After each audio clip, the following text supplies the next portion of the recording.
Growth channel में आप सबका स्वागत है। आज की इस वीडियो में हम मेजरमेंट से हटके थोड़ा सा अलग वाला यूनिट या सेक्शन देखेंगे जिसका नाम है scalars and vectors. Now in our measurement topic we have seen that the measurable quantities are called as physical quantities, and these physical quantities are depending upon the measurement divided into two types. Then there are different subtopics we have seen in measurement. Now in this topic scalars and vectors we have seen another characters of a physical quantity.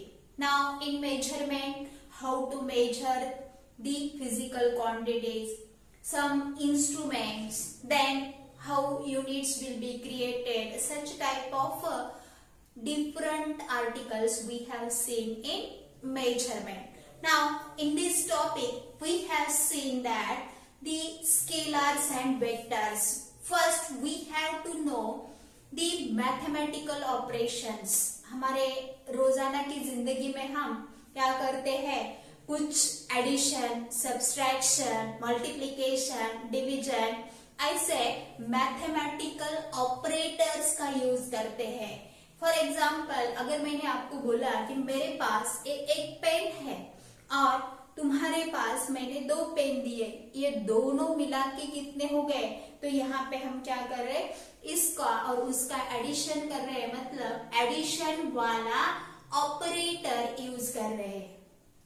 उसी तरह physical quantities में major करने के लिए हमने देखा था कि उसके लिए दो थिंग्स, फर्स्ट वाली जो थी वो न्यूमेरिकल वैल्यू और सेकेंड जो हमने बोला था वो सेकेंड पॉइंट था यूनिट।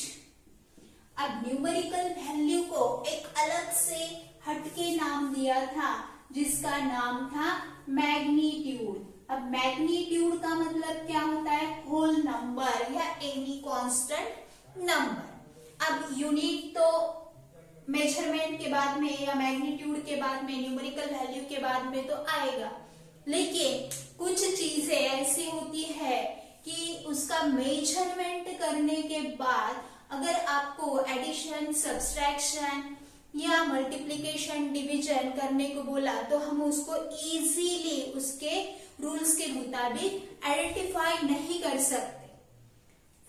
जैसे कि अगर आपको बोलना है, किसी का घर का एड्रेस बताना है, तो आप उसके आजू बाजू में जो भी कुछ चीजें इंडिकेट होती है वो बताना पड़ता है। अगर सिर्फ आपने बोला कि बस स्टैंड से मेरा घर 5 किलोमीटर पे है, तो आपका घर ढूंढने में हर किसी को तकलीफ हो जाएगी। तो इस 5 किलोमीटर को सिर्फ आप मैग्नीट्यूड बोल सकते हैं। वो क्या करेगा, सिर्फ लेंथ के बारे में इंफॉर्मेशन करेगा कि बस स्टैंड से आपको 5 किलोमीटर तक जाना है। लेकिन आपका घर दाई तरफ है, बाई तरफ है, आगे है, पीछे है, कौन से डायरेक्शन में आपका घर है, अगर आप ये चीज जब तक नहीं बोलेंगे तब तक आपका घर उसको नहीं मिलेगा। इसीलिए यहाँ पे जो है ये एडिशन, सब्सट्रैक्शन, मल्टीप्लिकेशन और डिवीजन, ये ऑपरेटर्स यूज करने से पहले हमको क्या करना पड़ेगा, ये फिजिकल क्वांटिटी जो है, जैसे हमने देखा था length, mass, time, temperature, work, energy, volume, displacement, velocity, such a type of different physical quantities when we measure and we use the mathematical operators for these quantities in physics. So there will be some different rules. How these rules will be applied on different type is we have to see in this topic. Now first see here what is meant by scalar or scalars quantities.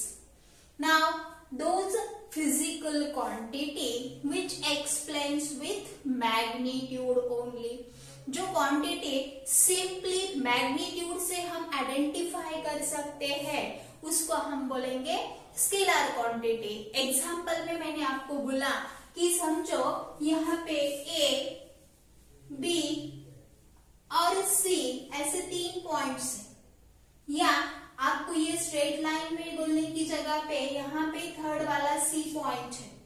मैंने क्या बोला, ए to सी ये जो length है इसकी 5 centimetre, A to be ये length है 6 centimetre, और बी टू सी ये जो लेंथ है ये है 4 सेंटीमीटर।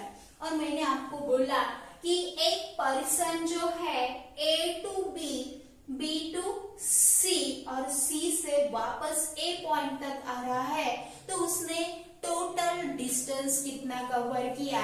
तो आपको इसको निकालने के लिए टोटल डिस्टेंस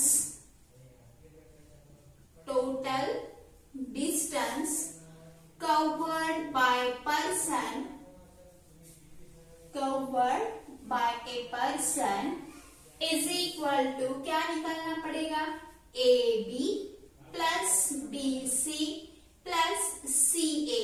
अब ए बी मतलब ए और बी पॉइंट में का डिफरेंस यानी कि 6 सेंटीमीटर प्लस बी एंड सी में का difference that is 4 centimetre, and बाद में सी और ए में का difference that is 5 centimetre, means 5 plus 4 9, 9 plus 6 15। तो पर्सन ने टोटल कवर किए वाला डिस्टेंस अगर आपको पूछा जाएगा तो 15 सेंटीमीटर ये डिस्टेंस आ जाएगा। और इसी तरह mass, time, temperature, distance, volume, work, energy, ये सब जो फिजिकल क्वांटिटीज है इनमें आप मैथमेटिकल ऑपरेटर्स यानी कि एडिशन, सब्सट्रैक्शन, मल्टीप्लिकेशन, डिवीजन, ये जो मैथमेटिकल ऑपरेटर्स है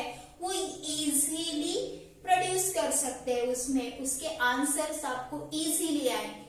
मतलब वहां पे आपको डायरेक्शन की जरूरत नहीं है। क्यों? यहाँ पे पर्सन ए टू बी जब जा रहा है तो वो स्ट्रेट लाइन में जा रहा है, फिर दाईं तरफ मुड़ रहा है, फिर बाईं तरफ मुड़ रहा है, ऐसा कुछ इसमें नहीं है। सिर्फ आपको इसमें क्या बताना है, मैग्नीट्यूड के बारे में बात करनी है, यानी कि लेंथ जो है ये क्वांटिटी सिर्फ मैग्नीट्यूड पे डिपेंड है। तो टोटल डिस्टेंस निकालने के लिए आपको इसका मुंह किस तरफ जा रहा है, वो कहाँ पे टर्न हो रहा है, ये बात वहां पे मायने नहीं रखती। तो ऐसे जो फिजिकल क्वांटिटीज है उसको हम बोलेंगे स्केलर क्वांटिटीज। तो स्केलर क्वांटिटी की डेफिनेशन लिखेंगे हम, scalar quantities,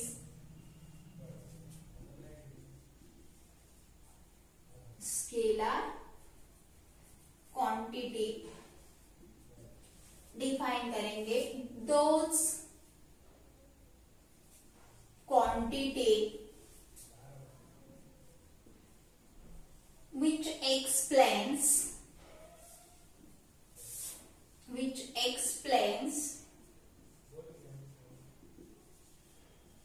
with magnitude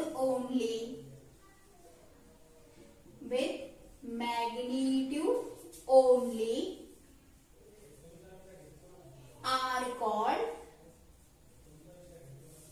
scalar quantity.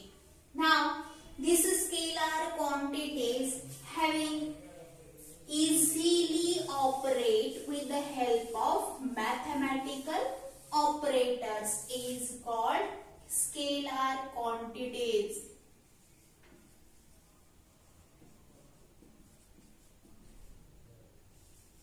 Example: length,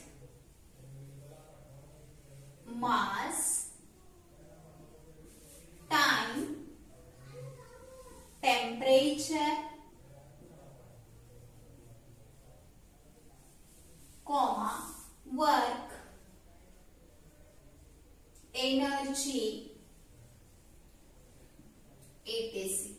Now, all these physical quantities, when we have use operators for this, means mathematical, if we measure the different lengths, we add them, subtract them, multiply them. Such a type of mathematical operators are easily conducted with the help of their simple rules. But now another thing, जैसे कि मैंने आपको बोला कि आपका घर किस तरफ है, ये बताने के लिए 5 किलोमीटर डिस्टेंस सफिशिएंट नहीं, उसको क्या चाहिए, आपको डायरेक्शन बोलना पड़ेगा। बस स्टैंड के दाईं तरफ, बाईं तरफ, आगे वाले पोर्शन में, सामने, पीछे, ऐसा कुछ तो भी आपको क्या करना पड़ेगा, डायरेक्शन बोलना पड़ेगा। East, west, north, south. अगर आप डायरेक्शन नहीं बताएंगे तो आपका घर नहीं मिलता।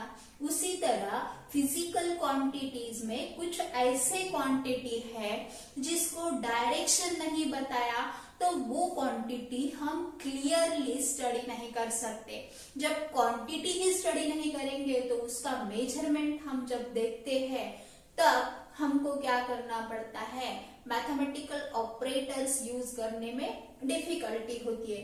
तो इसके लिए जो रूल्स है उस रूल्स के मुताबिक हम इस क्वांटिटीज को क्या करेंगे, डिफरेंट इसमें डिवाइड करेंगे। सेकेंड टाइप जो है इसका, उसको हम बोलेंगे vector quantity. Vector quantity. Now यहाँ पे हमको क्या बोलना पड़ेगा, दोज फिजिकल क्वांटिटी या those quantity which explains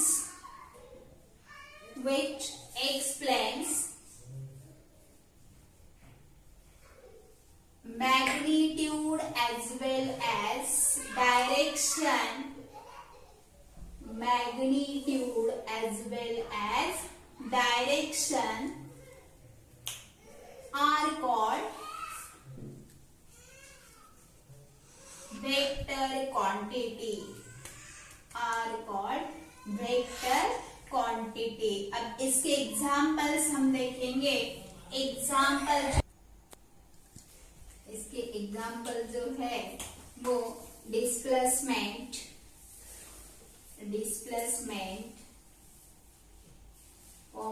velocity, pressure, such a type of physical quantities are called as vector quantity। अब this velocity, displacement या pressure, इनके ऊपर, ये क्वांटिटी के ऊपर अगर हमने मैथमेटिकल ऑपरेटर्स यूज किए तो उसके लिए जो रूल्स है वो रूल्स हम हमारे नेक्स्ट पार्ट में देखेंगे। आपको अगर ये वीडियो अच्छा लगा तो इसको लाइक कीजिए, सब्सक्राइब कीजिए और शेयर कीजिए।